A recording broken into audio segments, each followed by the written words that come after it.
In this video, we will explore 10 critical insights from C.S. Lewis's perspective, as presented through the character Screwtape. Our focus will be on understanding the nuanced aspects of spiritual life, including the nature of human existence, the dynamics of divine interaction, and strategies of spiritual opposition. We will examine topics such as the balance between spirit and flesh, the purpose of suffering, the essence of faith beyond emotion, and the true source of pleasure. Additionally, we'll discuss the misconceptions of ownership, the value of humility, the significance of living in the present, and the importance of recognizing faith as an ultimate goal. 1. We are spiritual beings in human flesh. Screwtape writes, "Humans are amphibians, half spirit and half animal. As spirits, they belong to the eternal world, but as animals, they inhabit time. This means that while their spirit can be directed to an eternal object, their bodies, passions, and imaginations are in continual change, for to be in time means to change. Their nearest approach to constancy, therefore, is undulation, the repeated return to a level from which they repeatedly fall back, a series of troughs and peaks." In his astute observation, Screwtape illuminates the dual nature of humanity. We are entities of a complex duality, encompassing both the ethereal and the earthly. He posits that humans exist as a kind of amphibian, straddling two distinct realms, the spiritual and the temporal. Our spirits, tethered to the eternal, aspire towards the immutable and the divine, seeking to align with an everlasting essence beyond the confines of our earthly existence. Yet, as creatures of flesh, we are irrevocably anchored in the realm of time, a domain where change is the only constant. Our bodily desires, our passions, and the flights of our imagination are subject to the inexorable march of time, transforming with each passing moment. This temporal condition subjects humans to a rhythm of rise and fall, an undulation akin to the ebb and flow of the tides. Our journey towards spiritual constancy is marked by a succession of ascents and descents, moments of enlightenment and clarity, followed by times of faltering and retreat. This cyclical pattern of peaks and troughs reflects our struggle to maintain a steadfast course towards the eternal, amidst the vicissitudes of our mortal coil. 2. God really does love us and uses our pain and suffering to bring us closer to Himself. Screwtape writes, "Now, it may surprise you to learn that in his God's efforts to get permanent possession of a soul, He relies on the troughs even more than on the peaks. Some of His special favorites have gone through longer and deeper troughs than anyone else. The reason is this: to us, a human is primarily food. Our aim is the absorption of its will into ours, the increase of our own area of selfhood at its expense. But the obedience which the enemy demands of men is quite a different thing. One must face the fact that all the talk about His love for men and His service being perfect freedom is not, as one would gladly believe, mere propaganda, but an appalling truth. He really does want to fill the universe with a lot of loathsome little replicas of Himself, creatures whose life, on its miniature scale, will be qualitatively like His own, not because He has absorbed them, but because their wills freely conform to His. We want cattle who can finally become food. He wants servants who can finally become sons. We want to suck in. He wants to give out. We are empty and would be filled. He is full and flows over." Screwtape's reflections offer a profound insight into the nature of divine love and the purpose behind the trials and tribulations that beset the human journey. It reveals an unexpected truth that God, in his infinite wisdom and boundless love, places a greater reliance on the valleys of our existence, the times of pain and suffering, than on the peaks of joy and triumph. It is within these deeper and more prolonged troughs that the divine craftsman works most intimately, shaping the souls of his cherished ones, drawing them closer to himself in a communion of profound depth and significance. To the cynic, the notion that God utilizes our sufferings as instruments of divine proximity might seem paradoxical, even disconcerting. Yet Screwtape elucidates that this divine strategy is born not of a desire to subjugate or to assimilate, but of a longing for genuine fellowship and kinship. Unlike the malevolent forces that hunger for the absorption of the human will, seeking to diminish the individual by assimilating their essence into a greater darkness, the love of God operates through a radically different paradigm.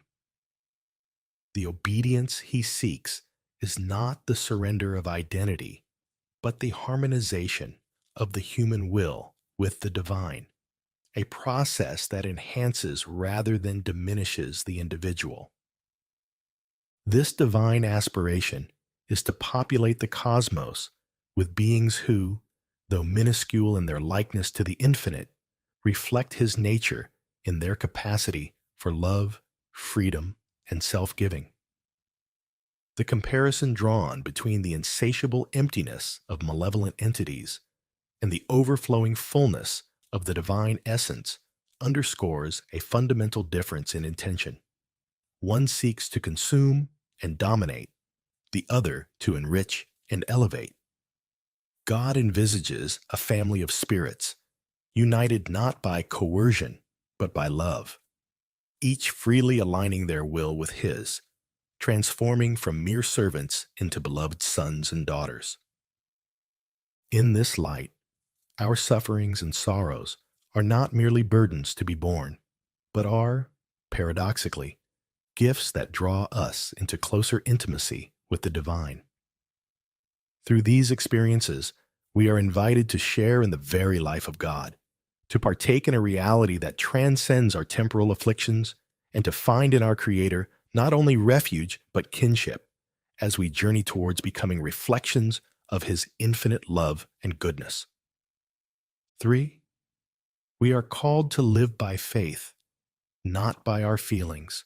Screwtape writes, whenever they, humans, are attending to the enemy himself, God, we are defeated, but there are ways of preventing them from doing so. The simplest is to turn their gaze away from him towards themselves. Keep them watching their own minds and trying to produce feelings there by the action of their own wills. When they meant to ask him for charity, let them instead start trying to manufacture charitable feelings for themselves and not notice that this is what they are doing. When they meant to pray for courage, let them really be trying to feel brave. When they say they are praying for forgiveness, let them be trying to feel forgiven. Teach them to estimate the value of each prayer by their success in producing the desired feeling. And never let them suspect how much success or failure of that kind depends on whether they are well or ill, fresh or tired at the moment. In the labyrinth of human consciousness, Screwtape delineates a subtle yet potent stratagem employed to divert souls from the essence of their spiritual quest. This tactic hinges on the misdirection of focus. From the transcendent and outward-looking gaze upon the divine to an introspective, self-absorbed scrutiny of one's own emotional landscape. The peril lies not in the acknowledgement of one's feelings, but in the elevation of these feelings as the metric of spiritual fidelity and divine communion. Humans, in their earnest yearning for connection with the divine, often misconstrue the nature of faith mistaking the warmth of fervent emotion for the substance of spiritual communion. Screwtape advises his fellow tempters to exploit this misconception, guiding souls to chase after manufactured sentiments as indicators of spiritual vitality and divine favor. In doing so, individuals are led astray, ensnared in the pursuit of emotional self-engineering, rather than seeking to cultivate a steadfast reliance on God, irrespective of the fluctuating tides of feeling. This strategy of distraction seeks to undermine the very foundation of faith by insinuating that the authenticity and efficacy of prayer are contingent upon the individual's ability to evoke a particular emotional state. Thus, when a soul aspires to charity, courage, or forgiveness, the focus shifts from a sincere petition to the divine to a futile endeavor to conjure the corresponding sentiment within oneself. This inward turn not only distances the soul from God, but also engenders a false criterion for spiritual success, measured by the ephemeral and often deceptive barometer of feelings. Moreover, Screwtape illuminates the vulnerability of this approach to the vicissitudes of human condition, wellness or illness, vitality or fatigue, thereby revealing its inherent fragility and dependence on circumstance. In contrast, the true essence of faith transcends the immediate and the emotional, anchoring the soul in a trust and reliance on God that does not waver with the changing states of mind or body. To live by faith, then, is to maintain an unwavering focus on the divine, irrespective of our emotional state. It is to understand that the depth and authenticity of our spiritual life are not predicated on our ability to feel a certain way, but on our steadfast commitment to seek God, to align our will with His, and to trust in His presence and guidance, even in the absence of tangible emotional confirmation. This path calls for a relinquishment of self-reliance in the manufacturing of spiritual feelings, inviting us instead to a deeper, more enduring communion with the divine, rooted not in the transient, but in the eternal. 4. Fear is a liar. Screwtape writes, "We want him to be in the maximum uncertainty so that his mind will be filled with contradictory pictures of the future, every one of which arouses hope or fear. There is nothing like suspense and anxiety for barricading a human's mind against the enemy God. He wants men to be concerned with what they do. Our business is to keep them thinking about what will happen to them." Screwtape's counsel unveils a diabolical strategy predicated on the manipulation of fear, illuminating the shadowy mechanics by which souls are ensnared in a web of uncertainty and apprehension. The genius of this nefarious tactic lies not merely in the invocation of fear, but in the orchestration of a relentless cacophony of hypothetical futures, each fraught with potential joy or disaster. This maelstrom of conflicting possibilities serves to entangle the human mind in a perpetual state of suspense and anxiety, effectively constructing an impenetrable barrier against divine truth and guidance. The crux of this strategy is to divert the human focus from the present, where actions and choices forge the path of one's spiritual journey towards an obsessive preoccupation with the unknown and the uncontrollable aspects of the future. By fostering an environment where the soul is perpetually haunted by the specter of what might occur, Screwtape and his ilk achieve a twofold objective.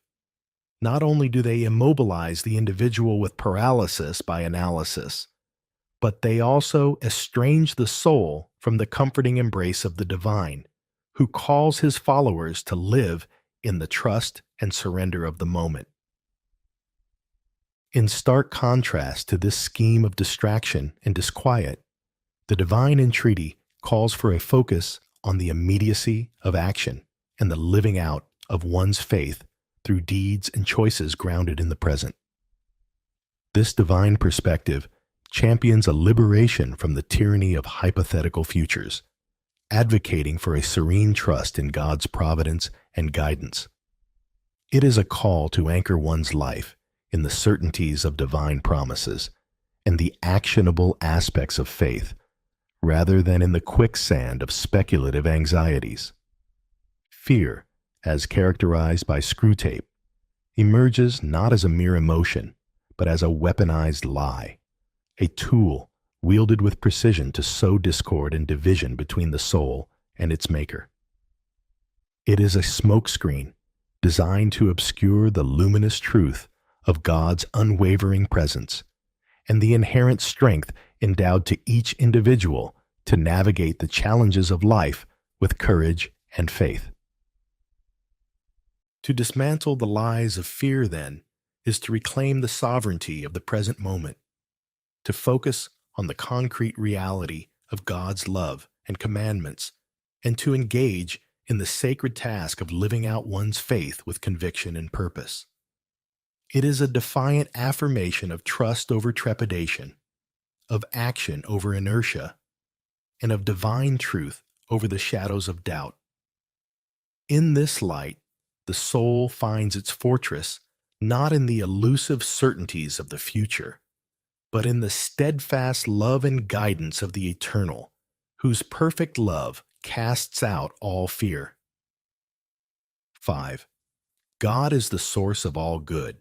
Screwtape writes, "You are much more likely to make your man a sound drunkard by pressing drink on him as an anodyne when he is dull and weary than by encouraging him to use it as a means of merriment among his friends when he is happy and expansive." Never forget that when we are dealing with any pleasure in its healthy and normal and satisfying form, we are, in a sense, on the enemy's ground. I know we have won many a soul through pleasure. All the same, it is his invention, not ours. He made the pleasures. All our research so far has not enabled us to produce one. All we can do is to encourage the humans to take the pleasures which our enemy has produced, at times, or in ways, or in degrees, which he has forbidden. Screwtape's musings cast a revealing light on the profound yet often overlooked truth that every genuine delight and pleasure, in its pure and unadulterated form, is a reflection of the divine essence. It is an affirmation that all that is truly good, joyful, and fulfilling in the world originates not from the shadows of temptation, but from the boundless creativity and benevolence of God Himself. The Creator, in His infinite wisdom and love, has imbued the fabric of creation with an array of pleasures, each designed to enrich the human experience and to draw souls closer to the beauty and goodness that emanate from His being.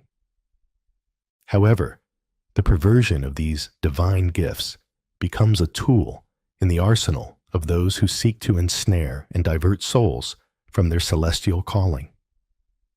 Screwtape reveals the tactical manipulation of pleasure, not as an instrument of joy and communion, but as a means of entrapment.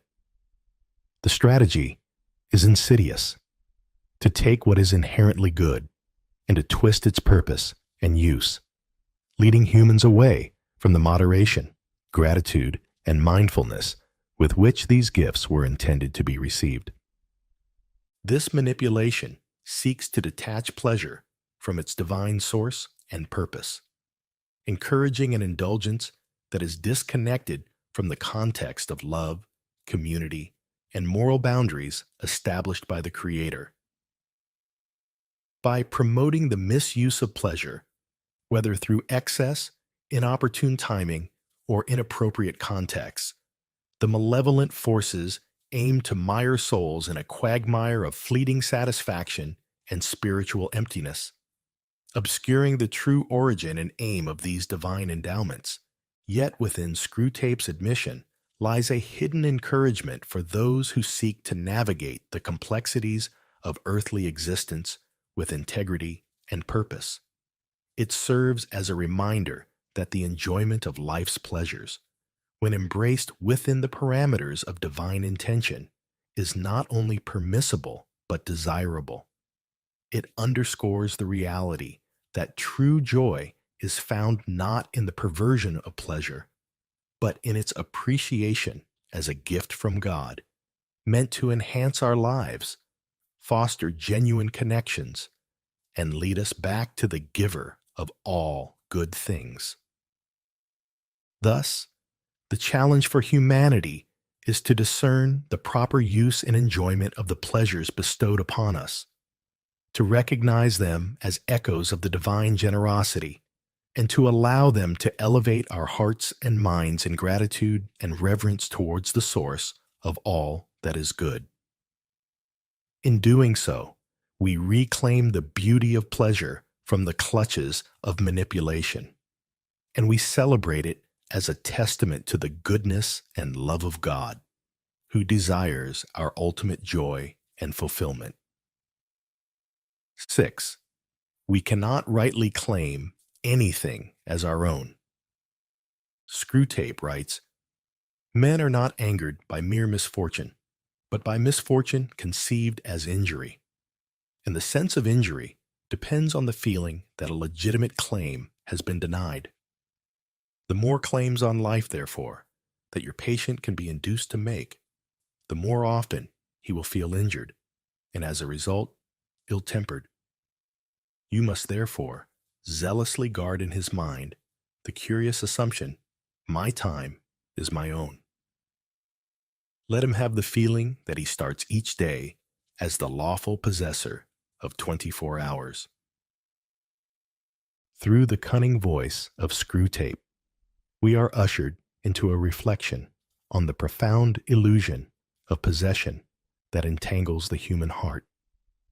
The suggestion that misfortune stirs anger, not in its own right, but when perceived as an infringement upon one's perceived entitlements, unveils a deep-seated vulnerability within the human psyche. This vulnerability lies in the erroneous belief that we hold sovereign ownership over certain aspects of our existence, be it time, possessions, or even our very selves. This belief, as insidious as it is widespread, becomes a fertile ground for discontent, bitterness, and strife. The admonition to cultivate in the human mind the notion that my time is my own serves as a strategic ploy to isolate the individual from the broader tapestry of communal and divine interdependence. It instills a false sense of autonomy and entitlement, leading to frustration and anger when the inevitable vicissitudes of life disrupt this perceived dominion. This mindset traps individuals in a cycle of grievance and disillusionment, as the myriad uncontrollable factors that impinge upon our lives are construed as personal affronts rather than as facets of the shared human experience. Yet, in the wisdom of this portrayal lies a subtle invitation to embrace a more liberating perspective. By relinquishing the fallacy of ownership over our time and possessions, we open ourselves to a deeper recognition of our fundamental interdependence and the grace that sustains our every moment. This shift in perspective frees us from the shackles of entitlement and resentment, allowing us to live with a sense of gratitude and openness to the unfolding of life's mysteries. To understand that nothing we claim as our own truly belongs to us is not to embrace nihilism or passivity, but to acknowledge the transient and gift-like nature of existence. It invites us to hold lightly to the things of this world, to cherish and steward them without attachment or avarice. In doing so, we align ourselves more closely with the divine economy of generosity and love, in which all things are given and received as manifestations of grace. This realization beckons us to a life marked not by grasping and grievance, but by gratitude and generosity. In the relinquishment of our illusory claims, we discover the freedom to love more fully, to give more freely, and to participate more deeply in the joyous communion that binds all creation. In this light, the very notion of possession is transformed from a source of strife to a call to stewardship and service, reflecting the boundless generosity of the Creator, from whom all blessings flow. 7. Humbling ourselves leads to greater love for ourselves and others. Screwtape writes, "To anticipate the enemy's God's strategy, we must consider his aims. The enemy wants to bring the man to a state of mind in which he could design the best cathedral in the world, and know it to be the best, and rejoice in the fact without being any more or less or otherwise glad at having done it than he would be if it had been done by another. He wants to kill their animal self-love as soon as possible. But it is his long-term policy, I fear, to restore to them a new kind of self-love, a charity and gratitude for all selves, including their own. When they have really learned to love their neighbors as themselves, they will be allowed to love themselves as their neighbors. For we must never forget what is the most repellent and inexplicable trait in our enemy. He really loves the hairless bipeds he has created and always gives back to them with his right hand what he has taken away with his left. In the intricate dance of divine paradoxes that Screwtape begrudgingly outlines, we find a profound spiritual principle. The path to authentic self-love and love for others is forged through the crucible of humility. This divine strategy seeks to dismantle the fortress of pride and self-absorption, not to denigrate the self, but to prepare the ground for a richer, more expansive form of love, one that transcends the limitations of ego and opens the heart to a deeper communion with the divine and with all of creation. The enemy's aim, as Screwtape reveals with a hint of disdain, is to cultivate in humans a state of grace wherein their talents and accomplishments, though fully recognized and celebrated, do not become sources of pride or self-aggrandizement. Instead, these achievements are understood as contributions to a larger tapestry, worthy of the same joy and appreciation, whether they are one's own or another's. This vision of humility is not a negation of the self, but a liberation from the isolating prison of ego, enabling a genuine recognition of the interconnectedness of all life. The divine project of quelling the animal self-love is not an end in itself, but a preparatory stage for the birth of a new kind of self-love, a love that mirrors the selfless love of God.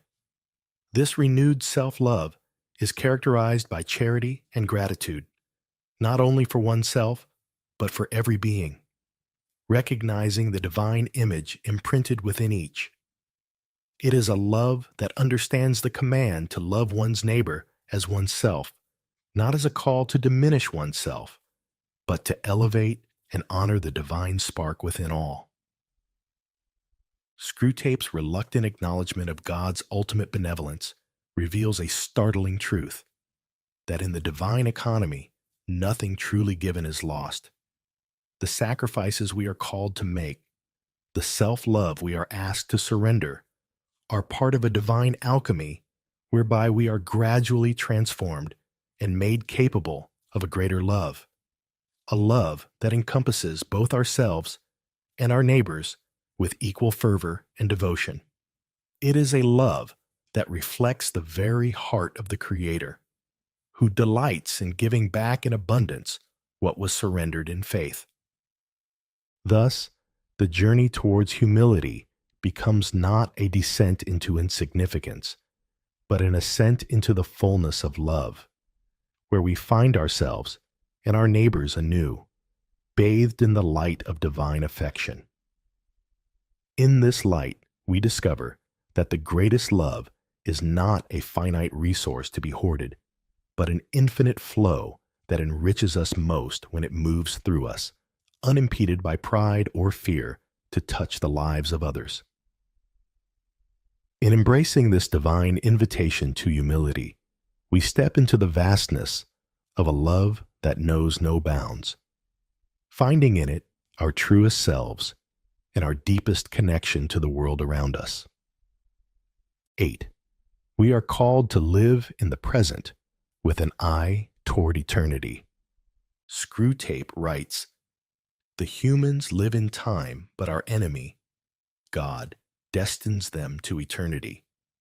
He would therefore have them continually concerned either with eternity, which means being concerned with Him, or the present, either meditating on their eternal union with or separation from Himself, or else obeying the present voice of conscience, bearing the present cross, receiving the present grace, giving thanks for the present pleasure." But we want a man hag-ridden by the future, haunted by visions of an imminent heaven or hell upon earth, ready to break the enemy's commands in the present if by so doing we make him think he can attain the one or avert the other, dependent for his faith on the success or failure of schemes whose end he will not live to see. In the intricate dance of time and eternity, Screwtape unveils a dichotomy central to the human condition: the tension between living in the moment and the human propensity to be consumed by the future. Through this insight, we are invited to ponder a profound spiritual principle: that our existence, while unfolding in the temporal realm, is ultimately oriented towards an eternal destiny. The counsel to focus on the present, infused with an awareness of eternity, is not a call to disregard the future, but to anchor our lives in a deeper reality that transcends temporal concerns. The directive to be continually concerned either with eternity or the present reflects a vision of life where every moment is imbued with eternal significance. This perspective encourages a mode of living that is deeply present to the immediate demands of conscience, to the crosses we are called to bear, to the grace that is offered here and now, and to the simple joys that dot the landscape of our daily existence. Such a stance fosters an intimacy with the divine, where the soul is attuned to the whisperings of eternity in the midst of the temporal, leading to a life marked by spiritual depth, gratitude, and purpose. Conversely, the strategy to ensnare humanity in an obsession with the future as a realm fraught with either utopian dreams or dystopian fears serves to sever the individual from the richness of the present and the eternal truths that ground our being.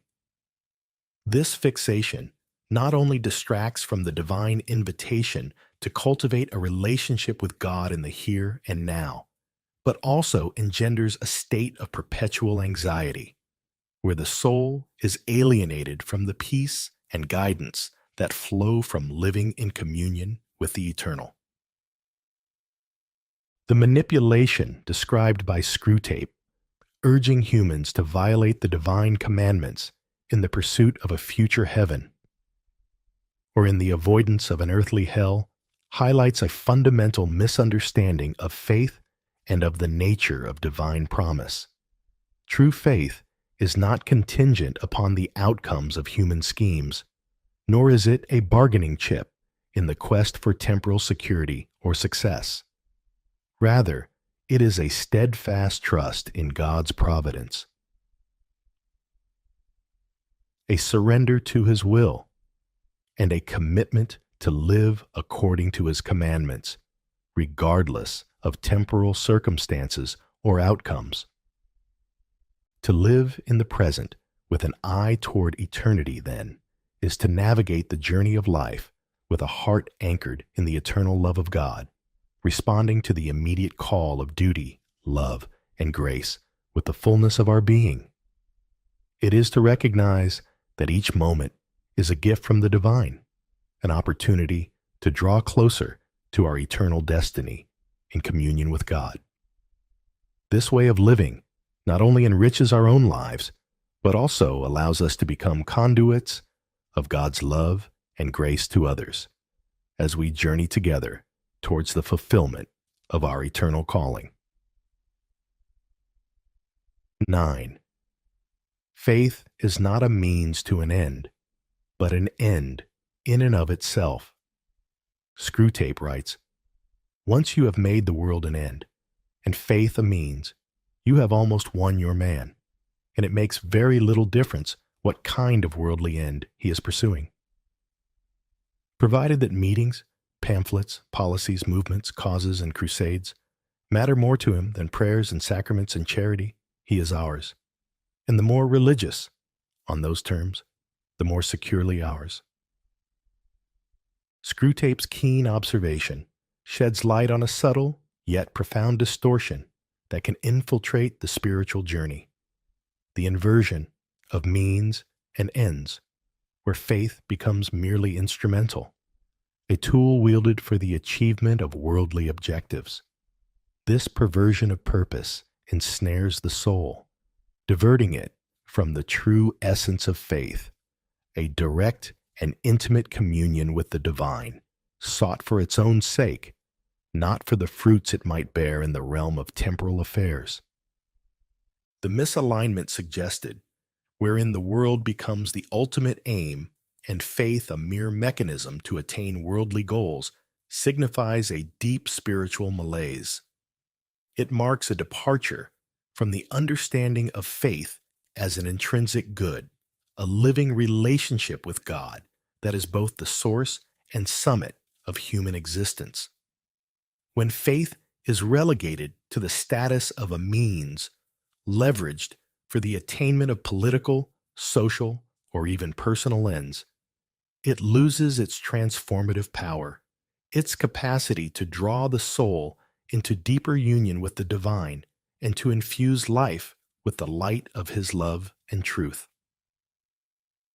The emphasis on meetings, pamphlets, policies, movements, causes, and crusades over prayers and sacraments and charity epitomizes this shift towards activism devoid of spiritual anchor. While engagement with the world and its challenges is a necessary expression of faith, such engagement must flow from a heart firmly rooted in prayer, nourished by the sacraments, and animated by genuine charity.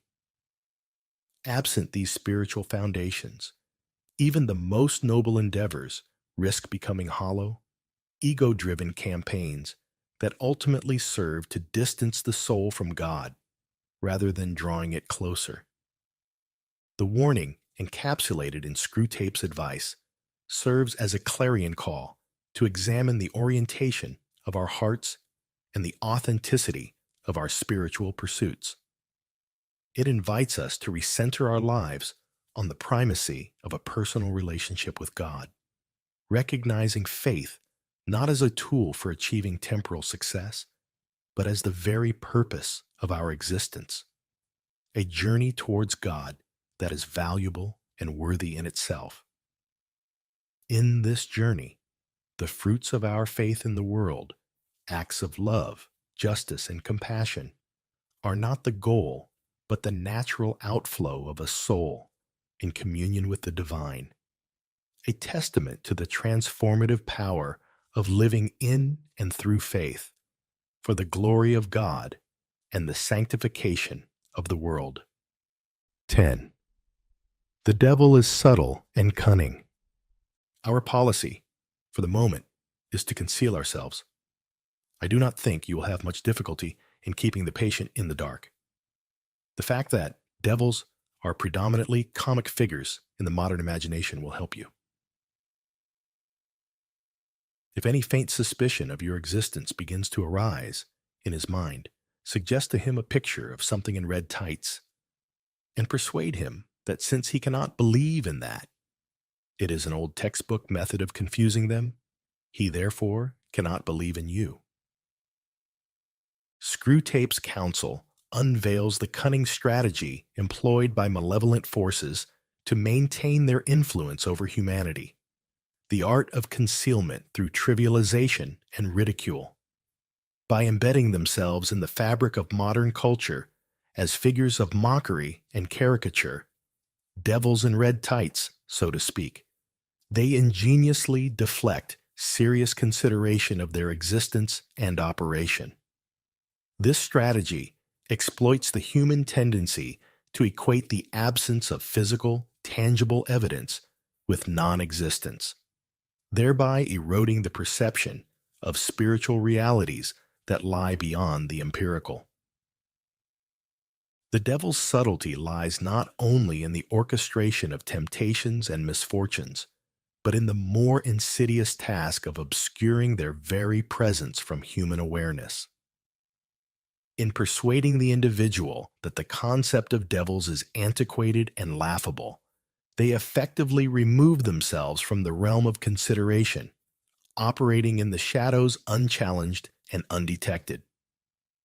This maneuver is particularly effective in an age characterized by skepticism and a predilection for rational, empirical evidence as the sole arbiter of truth. The brilliance of this strategy is that it does not require the outright denial of spiritual realities.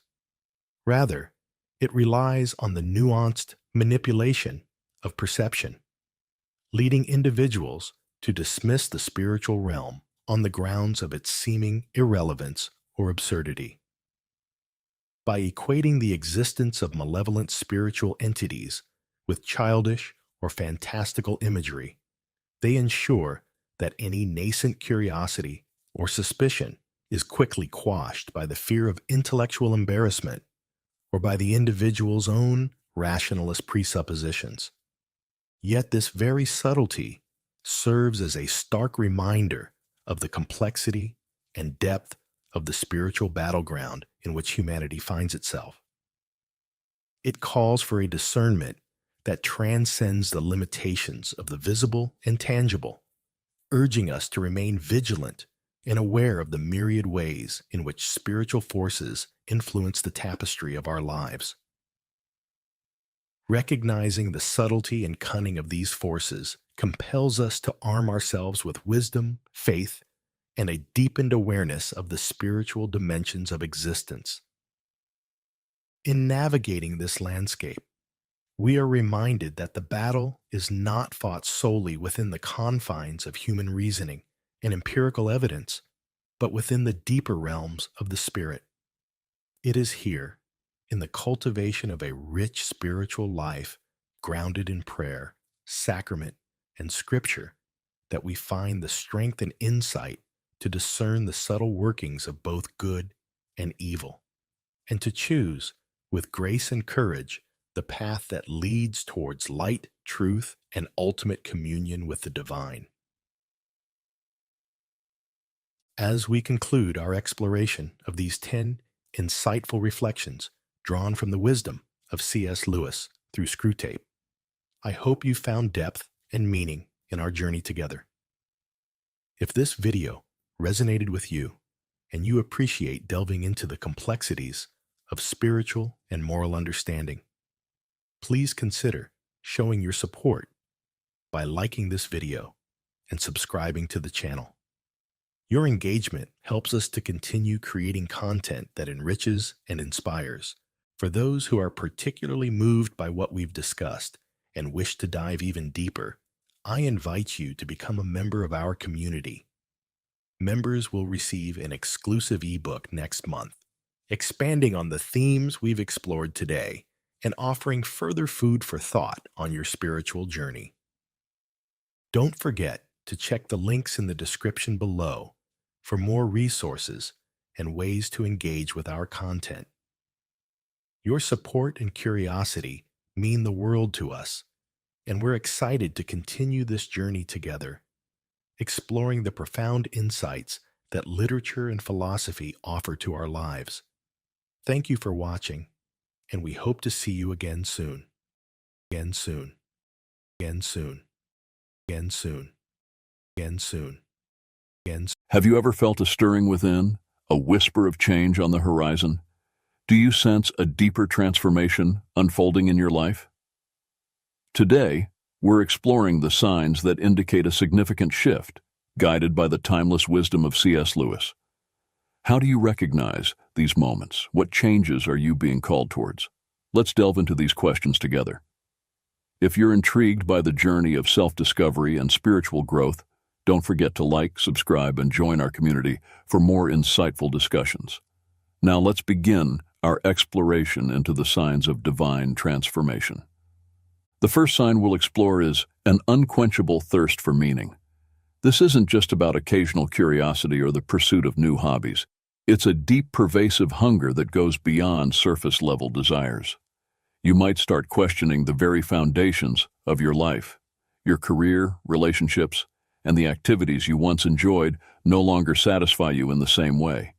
It's as if a switch has been flipped, and what used to quench your thirst now barely moistens your lips. C.S. Lewis addressed this feeling in his work, suggesting that such a thirst is not a mere whim but a signal pointing us towards our need for something greater, something eternal. He likened our desires not to be fooled by mere earthly pleasures, but to recognize them as signposts to our true home with God. Consider the moments when you felt this deep-seated dissatisfaction. What were you doing?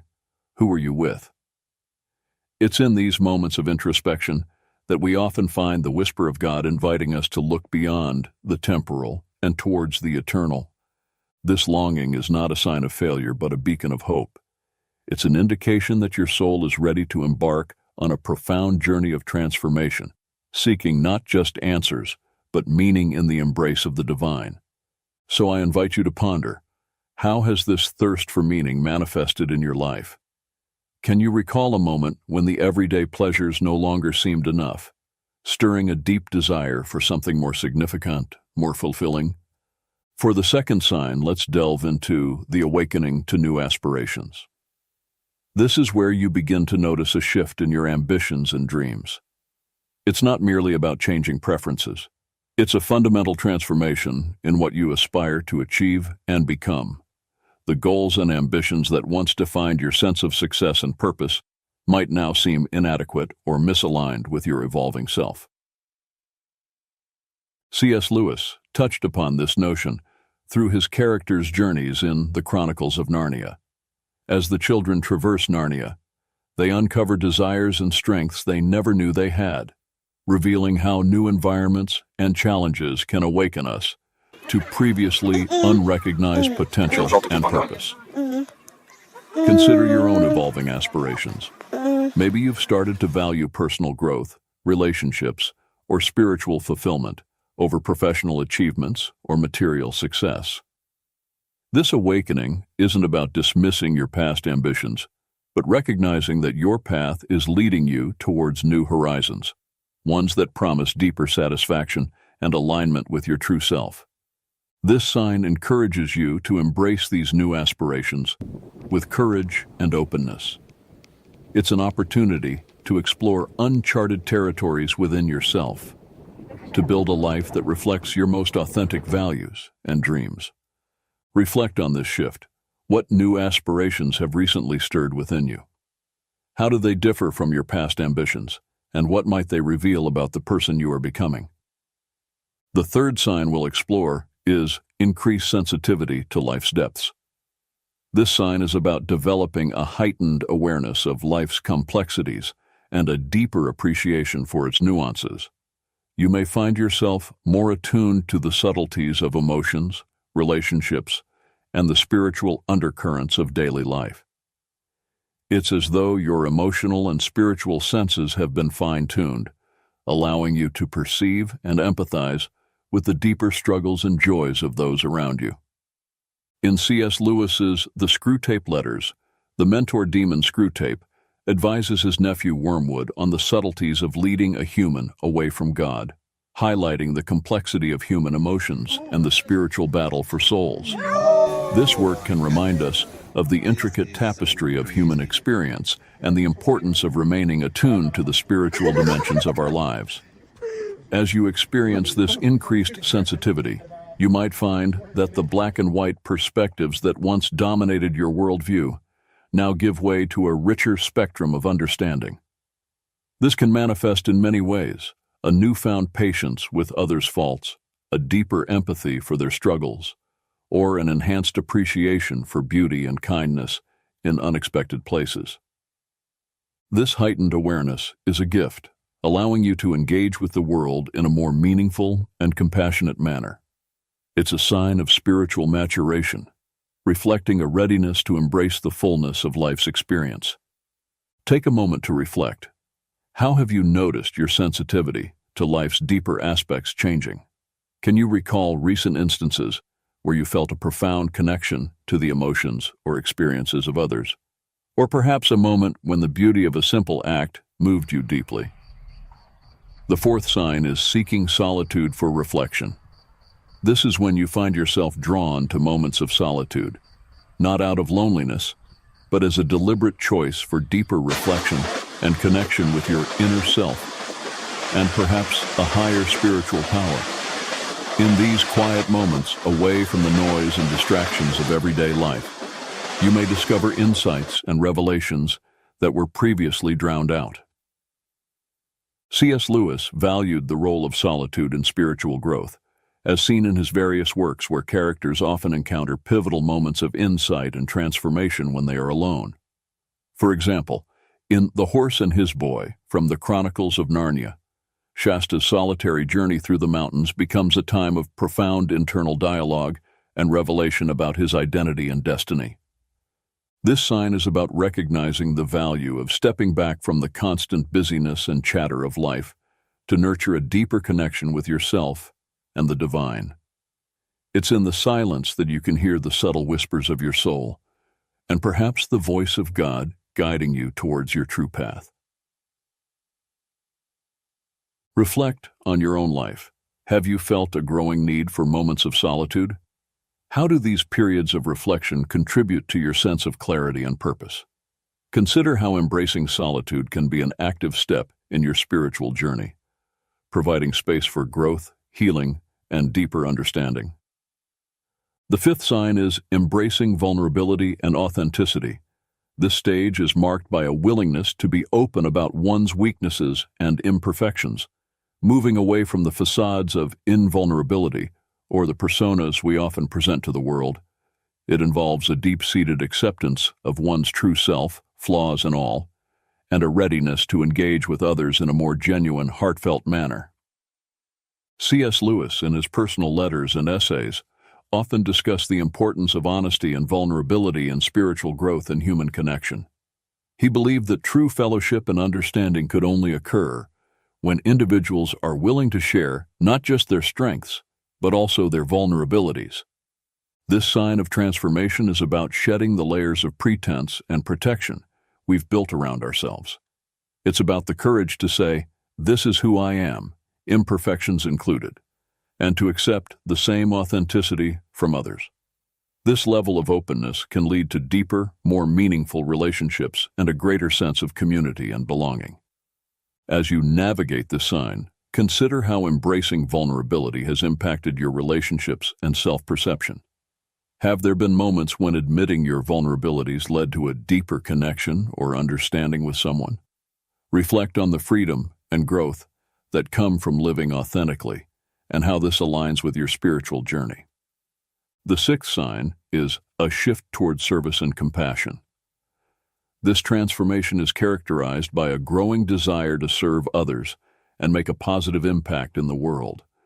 It's a move away from self-centered goals towards a more altruistic approach to life, where the well-being of others becomes a significant concern. C.S. Lewis emphasized the importance of selflessness and compassion in his writings. In Mere Christianity, for example, he discusses the Christian virtue of charity, suggesting that love for one's neighbor is a fundamental aspect of spiritual growth. This love is not merely a feeling, but an actionable commitment to the welfare of others. As you experience this sign, you might find yourself more involved in acts of kindness, volunteering, or simply being there for people in need. It's a recognition that true fulfillment comes not from what we acquire for ourselves, but from what we give to others. Reflect on how this shift has manifested in your life. Are there recent instances where you felt a strong urge to help or support someone else, even at a cost to your own comfort or convenience? Consider how this growing inclination towards service and compassion is shaping your path and contributing to your spiritual evolution. The seventh sign is deepening inner peace amidst chaos. This sign is characterized by an increasing ability to maintain calmness and inner serenity, even when faced with life's inevitable turmoil and challenges. It's about finding a steady center of peace within yourself that isn't easily shaken by external circumstances. C.S. Lewis explored this theme in various works, illustrating how characters found peace through faith and trust in a higher power, even in the midst of trials. For instance, in The Silver Chair, Puddleglum's unwavering faith in Aslan brings him peace and clarity, even in the darkest situations. This growing inner peace is a sign of deepening spiritual maturity. It suggests a trust in a larger plan and an understanding that, despite the chaos of the world, there is a divine order and goodness that prevails.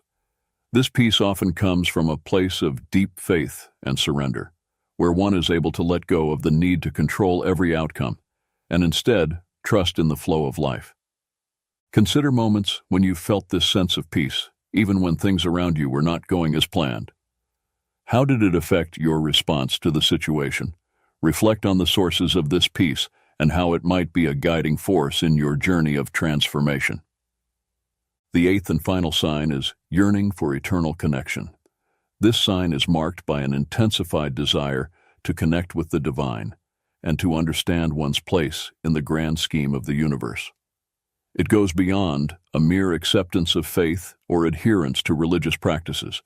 It's a deep personal longing to experience a close, intimate relationship with the divine, to sense the eternal presence in your everyday life.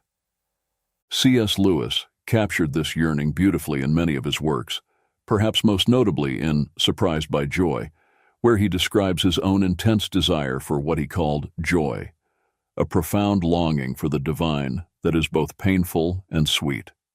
Lewis suggests that this yearning is a clue to our ultimate destination and purpose, a homing signal from God calling us back to Him. As you encounter this sign, you might find yourself drawn to prayer, meditation, nature, or Scripture in a new way, seeking moments and experiences that bring you closer to the divine. This yearning might also manifest as a restlessness, a sense that no earthly pleasure can fully satisfy this deep desire for connection. Reflect on how this longing has manifested in your life. How do you seek to fulfill this yearning for eternal connection?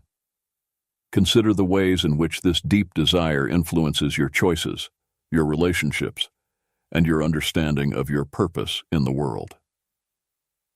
Having explored the 8 signs God is about to change you, it's essential to reflect on how these signs manifest in your life and what they signify about your spiritual journey. Each sign, from the deep longing for more to the yearning for eternal connection, marks a step in the transformative process that draws you closer to your true self and the divine. As we conclude, remember that transformation is a journey, not a destination. It's an ongoing process of growth, learning, and deepening that unfolds throughout our lives. Embrace each sign with openness, curiosity, and a willingness to be led by the divine hand guiding your path. I encourage you to share your thoughts and experiences in the comments below. Which of these signs have you noticed in your own life? How have they shaped your spiritual journey? Your insights can be a source of encouragement and reflection for others on a similar path. And if you found this exploration meaningful, please like this video, subscribe to our channel, and share this content with others who might be navigating their own journeys of transformation.